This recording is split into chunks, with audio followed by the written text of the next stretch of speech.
Hi, ladies and gentlemen.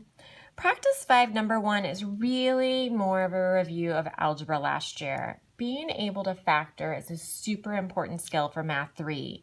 Being able to do number 1 is not a super important skill as far as Lesson 5 and Lesson 6 and Unit 6 goes. So I'm briefly going to talk about how to factor these, how to match them up, but you guys are welcome to watch an additional video on factoring trinomials that's in the locker, but we will address factoring. It's a skill from last year that you're going to need for next year in Math 3. But for right now, you've got two options. You could, on this right column, multiply this. You could create your box, and you can multiply x plus 7 and x and negative 1, and then you could find the answer and match it with the matching answer over here. Or I'd like to remind you, last year you learned to factor this. I'm not sure which method your teacher used. There are several. One method, for instance, is this diamond method, where at the top you put your negative 7, which is C. At the bottom, you put your B, which is the 6 from the 6x. This is what two numbers have to multiply to B. This is what two numbers have to add to B. So you're trying to think of two numbers. It's a guessing game at this point that multiply to negative 7 while adding to a positive 6. So multiplying to a negative 7 can only be 7 and 1. And if I want these two to add to a positive 6, then that means my 1 was negative. And that's how last year you may have learned to factor this trinomial into x plus 7, because that's a positive 7, and x minus 1, because that's a negative 1. Anyways, you could do it either way and find that you would be matching this up with number 1 would be C, and C would be number 1. Again, this is not a super important skill for this particular unit. You should know how to factor trinomials for Math 3 next year. Give these a try, see what you do and don't remember, and please bring our questions to Zoom office hours.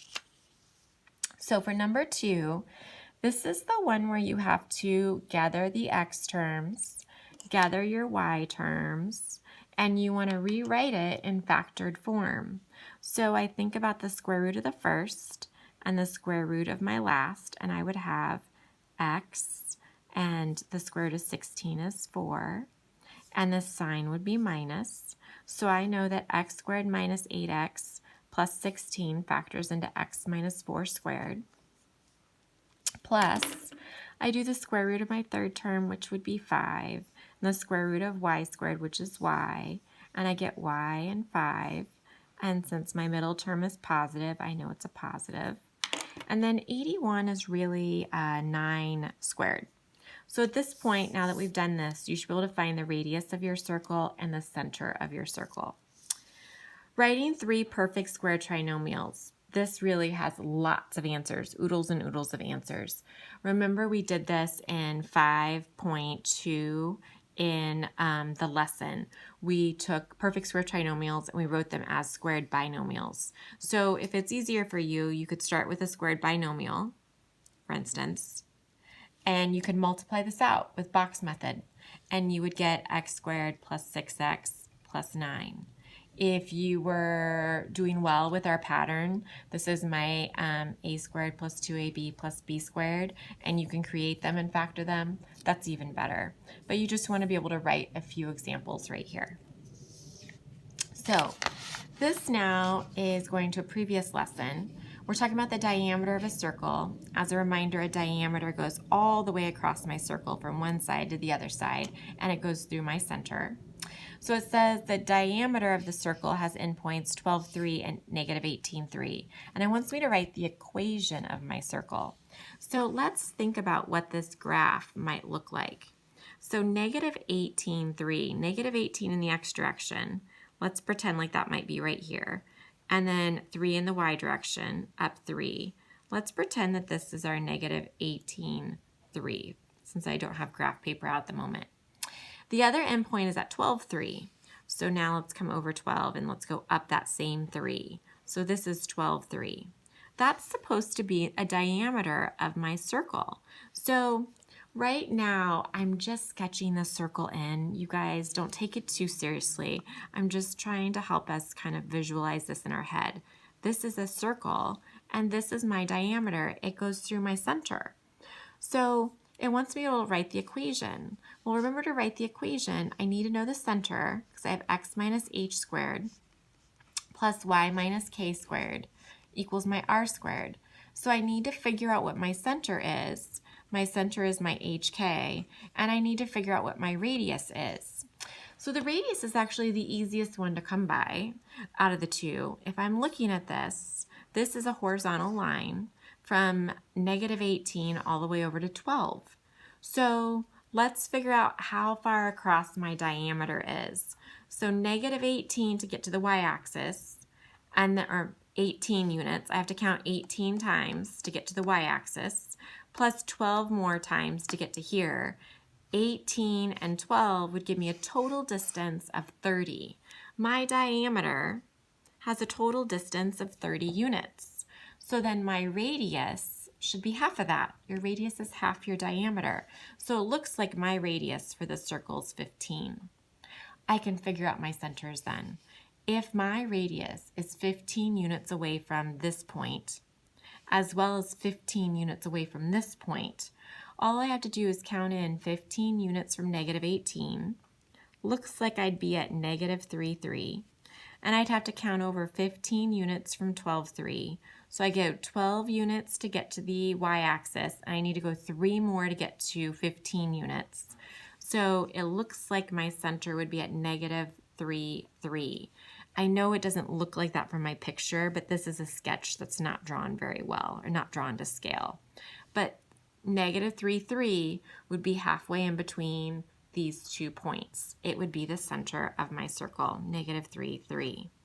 So I could write the equation now. X minus the -3 would be x plus 3 squared, plus y minus 3 squared equals r squared, or 15 squared, or 225 if you want to write it that way. So let's take a look at problem 5. It says graph this circle. So I need the center. The center, I have to think the opposite, is at 2, 1. So 2, 1 is my center. And then my radius, it looks like, would be 5. This is my r squared, and the square root of 25 is 5. So I'd go up 5, 1, 2, 3, 4, 5. I'd go right 5 out here. I'd go left 5, 1, 2, 3, 4, 5, and I'd go down 5, 1, 2, 3, 4, 5. And so I would have my circle roughly sketched. It's not a very good circle, but I think you can see what we're doing there. For each point, we're going to decide if it's on the circle or not. If it's not on the circle, we have to decide whether it's outside or inside. So this is going back to our lesson 4. In lesson 4, we use the distance formula, or we could use the equation of the circle, or we could even use the Pythagorean theorem here. You've got actually a lot of options to do this problem. So, for example, if you wanted to use the distance formula, this is 4, 0. So 1, 2, 3, 4. It'd be this point right here, 4, 0. If I wanted to check that, and it looks like it's not on the circle, but remember my drawing is just a sketch. I have to do the math to figure it out. I want to see if the distance between these 2 points is equal to the radius. You could create a right triangle out of this and use the Pythagorean theorem like we did in lesson 4. You could use the distance formula.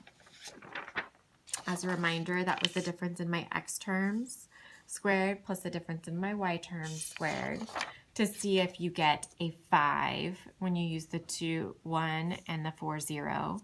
Or something else that I wanted to point out to you is that since I have the equation of the circle, if I want to see if 4, 0 is on the circle, remember the other thing we did in lesson 4, we could plug the 4, 0, 4 in for x, 0 in for y, we could plug it into the equation and see if it makes my equation true. So let's try that one, but you're welcome to do it any of those methods. So I'm going to do x. My x is 4. Sorry, I'm going to write a 4 for my x. Minus 2, that's from the equation, squared, plus y. Y is 0. Minus 1 squared. I'm trying to see if that's 25. So 4 minus 2 is 2 squared. Plus negative 1 squared would be 1 squared, which is 1, and 2 squared is 4. If I could scratch this out and just write a 4. I'm getting 4 plus 1, and I know that that does not equal 25. So no, 4, 0 is not on the circle. I can figure out, though, where it is. 5 is certainly smaller than 25. And so since this number over here is smaller than my radius squared, I know it's somewhere inside the circle. And you might be thinking, oh, I knew that the way it looked. Remember, I couldn't go by how it looked exactly because this isn't drawn very well. It's just a sketch. But the math does show, since I'm getting a number on the left side that's smaller than 25, the math does show that this is somewhere inside my circle. If it was equal to 25, I know it was on my circle. And then where might it be if the number I get over here is greater than 25? We'll look at that in a moment. So let's try negative 3, 3. So negative 3, 3 is this point right here. And don't think that it's automatically not on the circle. Remember, this may not be a very good sketch, so I need to check it. So let's check this. So I'm going to plug negative 3, 3 into my circle equation. So my x term is negative 3, so I'm going to write negative 3 minus 2 squared plus my y term is 3, so I'm going to plug it in for y. So I get 3 minus 1 squared, and I'm trying to see if that's equal to 25. So over here I get negative 5 squared, negative 5 squared. Here I get, what is that, 2 squared? And I'm trying to see if that's equal to 25. But I can already see negative 5 squared is 25, 2 squared is 4. I can already see that I'm getting 29, and 29 is not equal to 25. So no, negative 3, 3 is not on the circle. But now I need to think about where it is. Since 29 is bigger than 25, I know then it's outside my circle. So this guy is outside my circle. This one was inside because it was a number smaller than 25. And you might say, well, it looked that way, but remember we have to do the math.